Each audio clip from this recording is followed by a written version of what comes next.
इस रेसिपी को बनाने के लिए सबसे पहले हम आधे कप उड़द दाल को ड्राई रोस्ट करके रेडी करेंगे।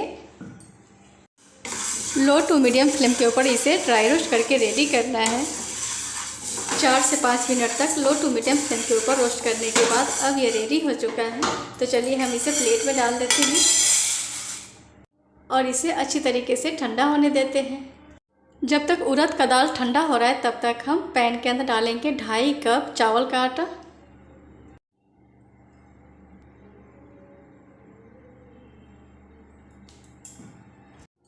2 कप डालने के बाद आधा कप मैं और डालूंगी इसमें। अब हम इसे बिल्कुल लो फ्लेम के ऊपर ड्राई रोस्ट करके रेडी कर लेंगे।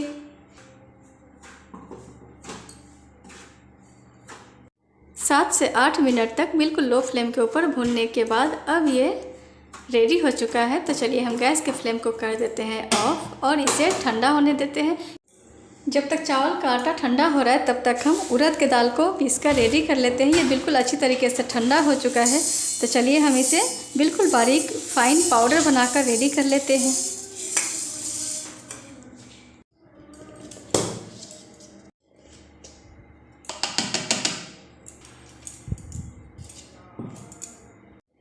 मैंने इसका एकदम फाइन पाउडर बनाकर रेडी कर लिया है। तो चलिए अब हम इसे एक बड़े से थाली में छन्नी को डालकर इसे छान लेते हैं।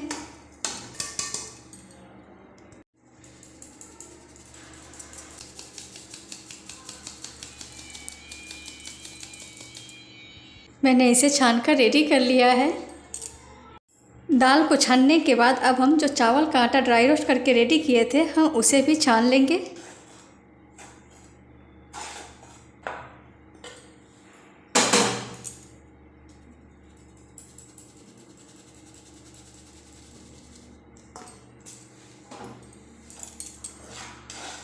थोड़ा थोड़ा करके सभी चावल के आटा को हम छान लेंगे।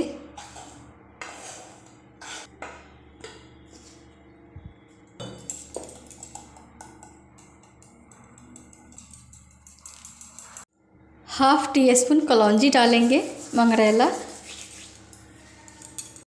हाफ टी स्पून अजवाइन, स्वाद के हिसाब से नमक। इसे मिक्स कर लेंगे अच्छी तरीके से।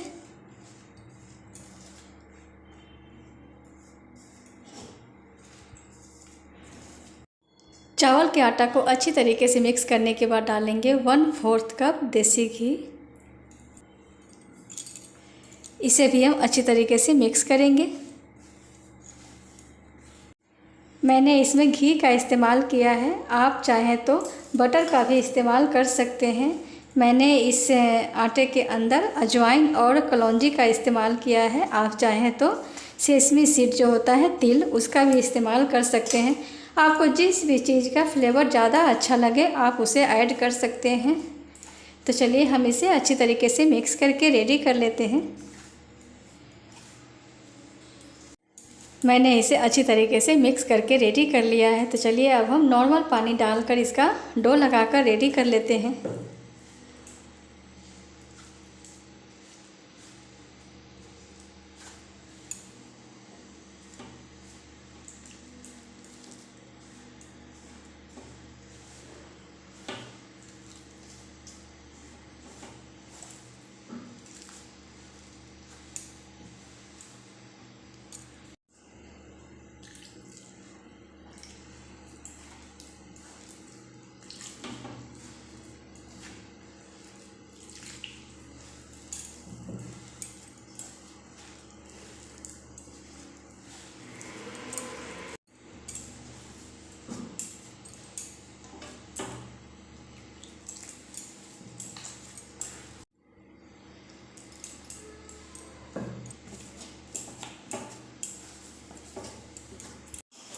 मैंने डो लगाकर रेडी कर लिया है। इस डो को लगाने में मैंने 2 कप पानी का इस्तेमाल किया है। 2 कप पानी में से लगभग 2 टेबल स्पून पानी बच गया हुआ है। मैंने आटा लिया था 3 कप, 2.5 कप चावल का आटा था और आधा कप उड़द का दाल था, जिसमें 2 कप से थोड़ा सा कम पानी लगा है। तो चलिए अब हम इसे 5 मिनट के लिए रेस्ट करने देते हैं। आटा को रेस्ट करते हुए 5 मिनट हो चुका है। तो चलिए हम इसे 3 पार्ट में डिवाइड कर लेते हैं। हमें 3 रेसिपी बनाकर रेडी करना है, तो हम इसे 3 पार्ट में डिवाइड कर लेते हैं। प्लीज़ मेरे इस वीडियो को लास्ट तक देखें ताकि आपको पता चल सके कि मैं कौन कौन सी रेसिपी बनाकर तैयार करने वाली हूँ।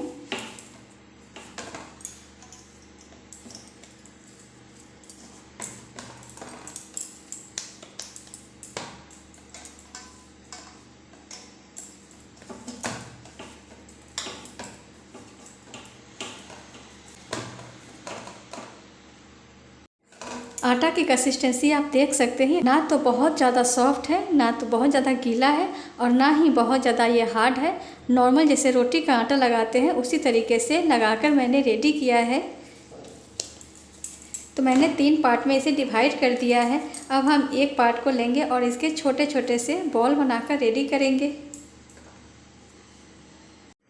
सभी गोले को तोड़ने के बाद हम इसका छोटा छोटा सा पेड़ा बनाकर रेडी कर लेंगे।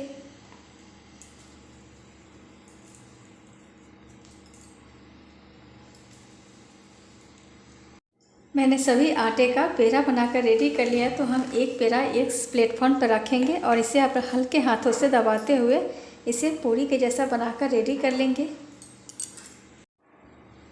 आप देख सकते हैं इसे बहुत ज़्यादा पतला नहीं करना है, हल्का मोटा रखना है। आप देख सकते हैं मैंने कितना मोटा बनाकर रेडी किया है। तो चलिए हम इसी तरीके से सभी पेड़ा को बनाकर रेडी कर लेते हैं। आप चाहें तो अपनी हथेली के ऊपर रखकर भी दोनों हथेलियों की सहायता से इसे दबाकर इस पूरी को तैयार कर सकते हैं। इस तरीके से ये ज़्यादा आसान होगा। तो चलिए हम इसी तरीके से और भी बनाकर रेडी कर लेते हैं। मैंने कुछ मोटे मोटे से पूरी बनाकर रेडी कर लिया है। यहाँ तेल भी हल्का गर्म हो चुका है। तो चलिए हम हल्के गर्म तेल में सभी पूरी को डाल देते हैं। आप देख सकते हैं बहुत थोड़े से गर्म तेल है, जैसे इस तेल को ज़्यादा गर्म नहीं करना है, बिल्कुल हल्के गर्म तेल के अंदर इसे डालना है।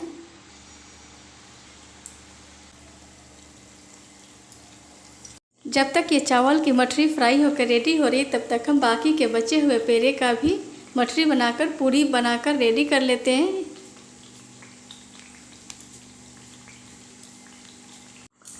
चार से 5 मिनट तक बिल्कुल लो फ्लेम के ऊपर फ्राई करने के बाद अब हम इसे पलट देंगे।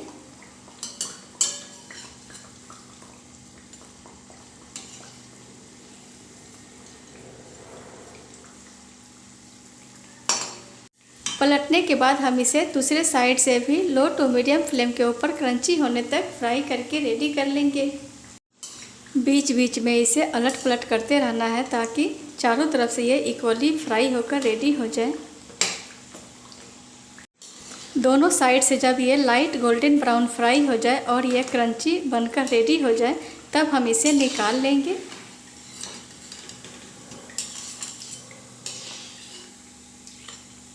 आप देख सकते हैं कि इस मठरी के ऊपर कितना बढ़िया कलर चढ़कर रेडी हुआ है। आपको मैं सुनाती हूँ कि ये कितना क्रंची भी बना है। तो चलिए हम इसी तरीके से बाकी के बचे हुए मठरी को भी फ्राई कर लेते हैं।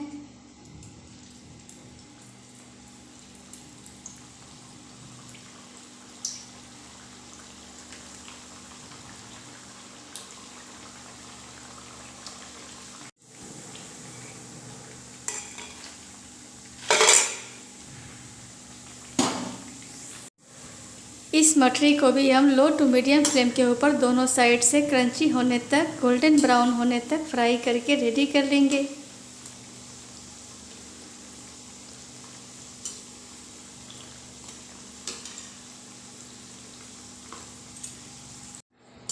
सभी मठरी को फ्राई करने के बाद अब हम गैस के फ्लेम को कर देंगे लो।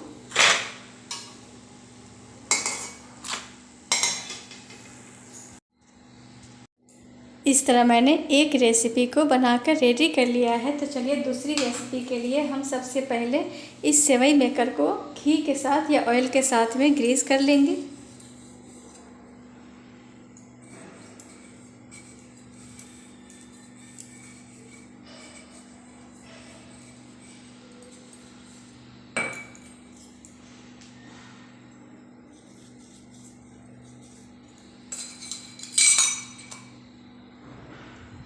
सेवई मेकर को ग्रीस करने के बाद हम आटा को एक बार अच्छी तरीके से मिक्स कर लेंगे।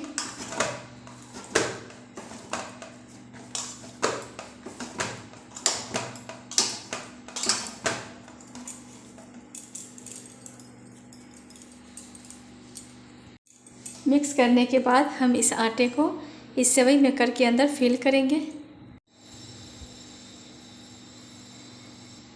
फिल करने के बाद अब हम इसे बंद कर देते हैं। सेवई मेकर को मैंने रेडी कर लिया है। तेल तो पहले से ही हल्का गर्म है, तो चलिए अब हम इसका सेवई बनाकर रेडी कर लेते हैं।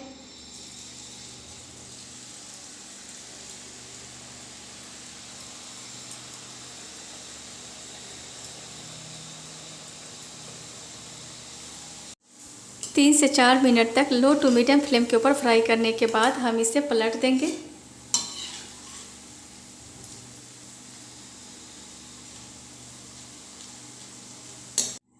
पलटने के बाद मैंने इसे दोनों साइड से अलट पलट करते हुए गोल्डन ब्राउन फ्राई करके रेडी कर लिया है। तो चलिए अब हम इसे एक प्लेट में निकाल देते हैं।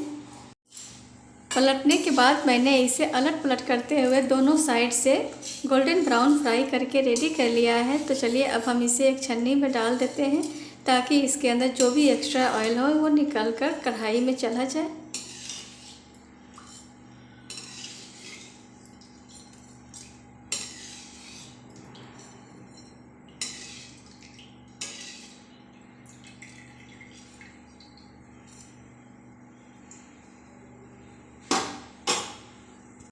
जब इसका तेल अच्छी तरीके से छड़ जाए तब हम इसे एक प्लेट में डाल देंगे। तो चलिए इसी तरीके से हम बाकी के बचे हुए सेव को भी फ्राई करके रेडी कर लेते हैं।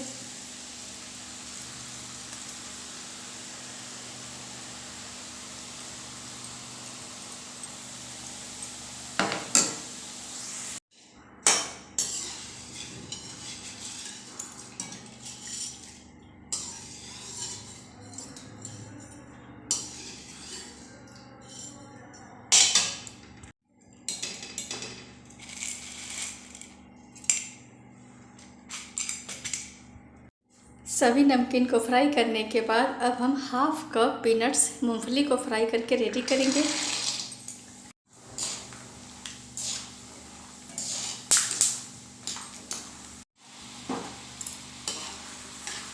लो टू मीडियम फ्लेम के ऊपर क्रंची होने तक फ्राई करके रेडी कर लिया है।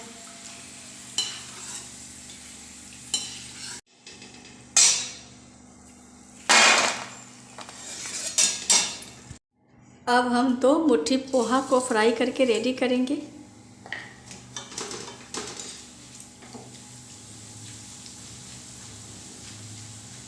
हाई फ्लेम के ऊपर लाइट गोल्डन ब्राउन फ्राई करके रेडी कर लिया है। तो चलिए हम इसे छन्नी में निकाल देते हैं।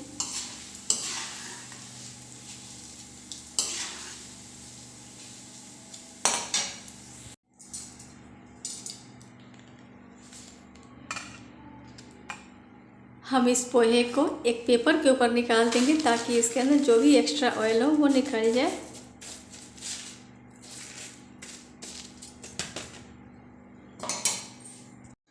अब हम थोड़े से करी पत्ता को फ्राई करेंगे।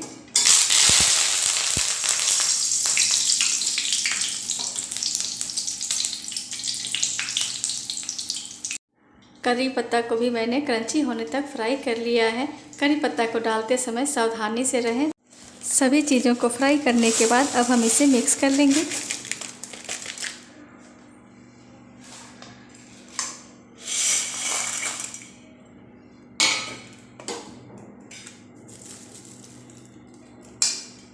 सभी चीज़ों को एक जगह डालने के बाद डालेंगे काला नमक।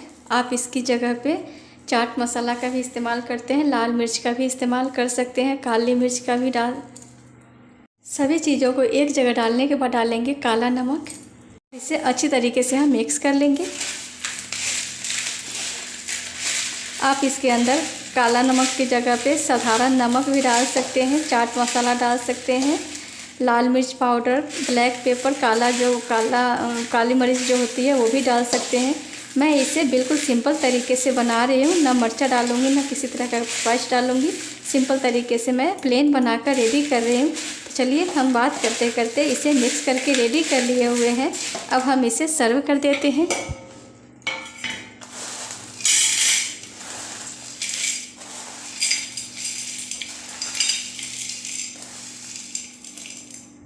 इस तरह मैंने दूसरी रेसिपी भी कंप्लीट कर लिया है। तो चलिए अब हम तीसरी रेसिपी की तरफ बढ़ते हैं। तीसरी रेसिपी को बनाने से पहले हम ये जो सांचा था इसे हम निकाल कर साइड में रख देंगे। इस आटे को हम दूसरी रेसिपी में मिक्स कर देंगे।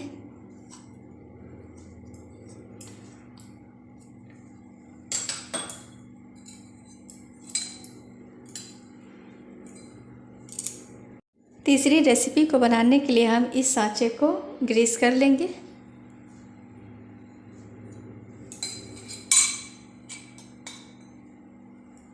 अब हम अपने हाथों में लेंगे थोड़ा सा घी और इस आटे को अच्छी तरीके से मिक्स कर लेते हैं।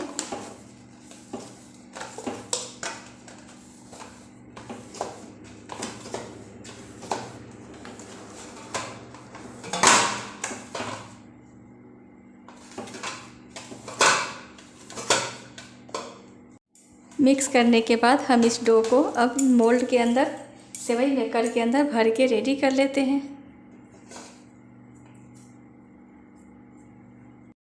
सेवई मेकर के अंदर इस आटे को फिल करने के बाद हम इसे बंद कर देंगे। मैंने सेवई मेकर को रेडी कर लिया है, तो चलिए अब हम इसे इसी प्लेटफॉर्म के ऊपर बनाकर रेडी कर लेते हैं। मैंने प्लेटफॉर्म को पहले से ही साफ़ सुथरा करके रख लिया हुआ है। इस तरह से हम इसी तरीके से और भी मुरुक्कू बनाकर रेडी करेंगे।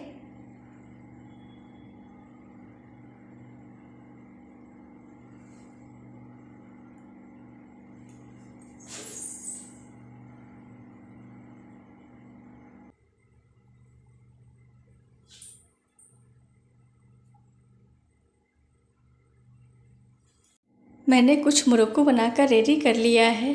यहाँ तेल भी हल्का गर्म हो चुका है, तो चलिए हम एक एक करके मुरुक्कू को उठाएंगे और तेल के अंदर डालते जाएंगे।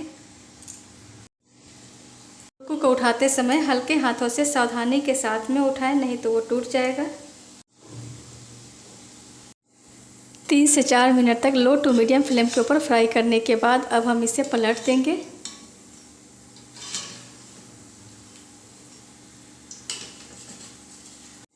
बीच बीच में इसे अलट पलट करते रहना है ताकि ये इक्वली चारों तरफ से गोल्डन ब्राउन फ्राई होकर रेडी हो जाए।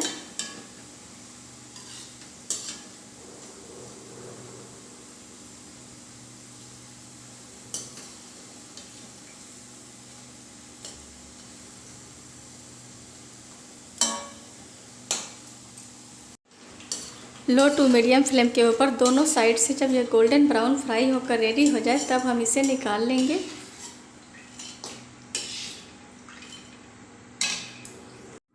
आप देख सकते हैं कितना बढ़िया तरीके से इसके ऊपर कलर चढ़ा है और ये गोल्डन ब्राउन फ्राई होकर रेडी हुआ है। तो चलिए, इसका तेल अच्छी तरीके से झड़ चुका है, हम इसे प्लेट में डाल देते हैं।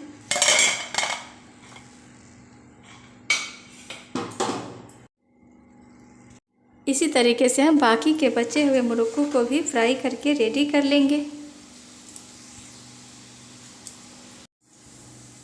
दूसरे बैच के मुरुक्कू को भी हम लो टू मीडियम फ्लेम के ऊपर फ्राई करके रेडी करेंगे।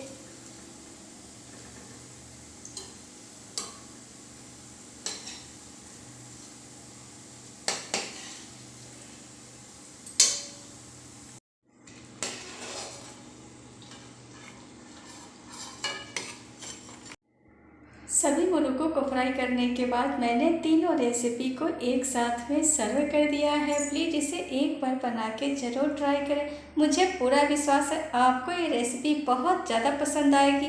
अगर आपको मेरी ये रेसिपी अच्छी लगे तो प्लीज़ आप मेरे इस रेसिपी को एक लाइक करें, मेरे इस चैनल को सब्सक्राइब करें तथा बेल आइकन को भी प्रेस करें ताकि मेरी हर आने वाली एक नई और हेल्दी रेसिपी आप तक पहुंच सके। Thank you for watching.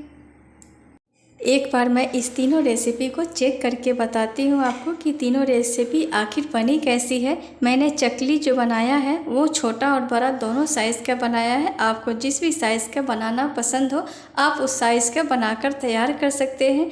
तो चलिए हम इसे तोड़ कर दिखाते हैं कि यह खस्ता है या नहीं, क्रंची है या नहीं। आप देख सकते हैं कितनी बढ़िया तरीके से ये बनकर तैयार हुआ है। तो चलिए अब हम इस मठरी को भी एक बार तोड़ कर दिखाते हैं कि ये क्रंची है या नहीं।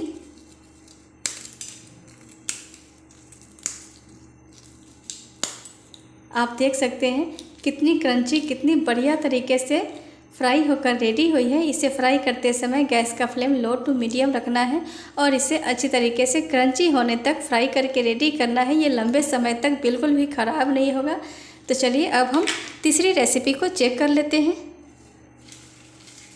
तीसरी रेसिपी तो ऑलरेडी ये बहुत ही बढ़िया बनकर तैयार होती है। तो चलिए हम इसे चेक कर लेते हैं।